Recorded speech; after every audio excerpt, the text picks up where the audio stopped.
నా తప్పుంటే జైలుకు వెళ్తా, లేదంటే ముఖ్యమంత్రి రేవంత్ రెడ్డి వెళ్తారా? క్రిషాంకును కాదు, జైలుకు పంపవలసింది రేవంత్నే. బీజేపీ కనుసన్నల్లో ఎన్నికల కమిషన్ కేటీఆర్ బడే బాయ్ బడా మోసం, చోటాబాయ్ దొంగ మాటలు, హైదరాబాద్ నగరంలో కరెంటు తాగునీటి కష్టాలు, జూబ్లీహిల్స్ లో BRS working president road show. నిన్న సాయంత్రం మనం ప్రజా దర్బార్ విత్ చిల్క ప్రవీణ్ అని పెట్టినాం కదా.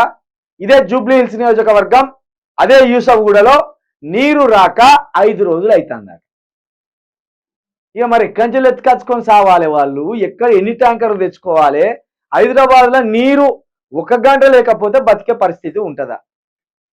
ఇక కరెంటు పొద్దున యూసఫ్గూడలో 7:30కు పోయింది, 9:30కు వచ్చింది. ఇవి రాస్తలేరు ఆంధ్రజ్యోతి కానీ, వెలుగు కానీ, ఇంకో పేపర్ కానీ ఈ కరెంటు కష్టాల గురించి, నీటి కష్టాల గురించి రాస్తలేరు.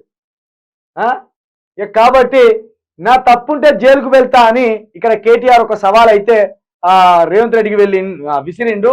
లేదంటే రేవంత్ రెడ్డి నువ్వు జైలుకు వెళ్తావా? గతంలో ఏమన్నాడు? కేటీఆర్ డ్రగ్స్ తీసుకున్నాడు అని రేవంత్ రెడ్డి ఒక వ్యాఖ్య చేసిండు. కేటీఆర్ ఏం చేసిండు? TV9 వేదిక పోయి రేవంత్ రెడ్డి ఏమన్నాడు? కేటీఆర్ నువ్వు డ్రగ్స్ తీసుకున్నావు, నీకు దమ్ముంటే నీ శాంపిల్స్ ఇస్తావా, నీ వెంట్రుకలు కానీ నీ గోళ్ళు కానీ ఇస్తావా అని అన్నాడు. ఇదే కేటీఆర్ TV9 వేదిక పోయి ఏమన్నాడు? నా బొచ్చిత తీసుకపో, నువ్వు ఏ టెస్ట్ అయినా చేసుకో అని ఆ రోజే TV9 వేదికగా రేవంత్ రెడ్డికి సవాల్ విసిరిండు. కానీ రేవంత్ రెడ్డి ముందుకు రాలే. మరి నీ ఎంటికలు నీ గోళ్ళు ఇస్తావా రేవంత్ రెడ్డి? నువ్వు డ్రగ్స్ తిన్నావో నేను డ్రగ్స్ తిన్నానో తేలిపోతుంది, ఈ TV9 వేదిక దగ్గరికి రా నువ్వా అన్నాడు. కానీ పోలే ఆ రోజు.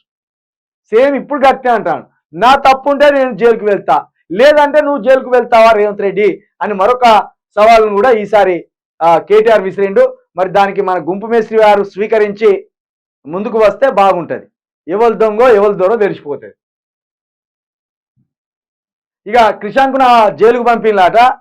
క్రిషాంకును కాదు పంపవలసింది రేవంత్ రెడ్డినే పంపాలనే మాటను కూడా ఇక్కడ కేటీఆర్ చెప్తున్నట్టు మాట్లాడుతున్న విషయాన్ని కూడా మనము గుర్తు చేసుకోవచ్చు.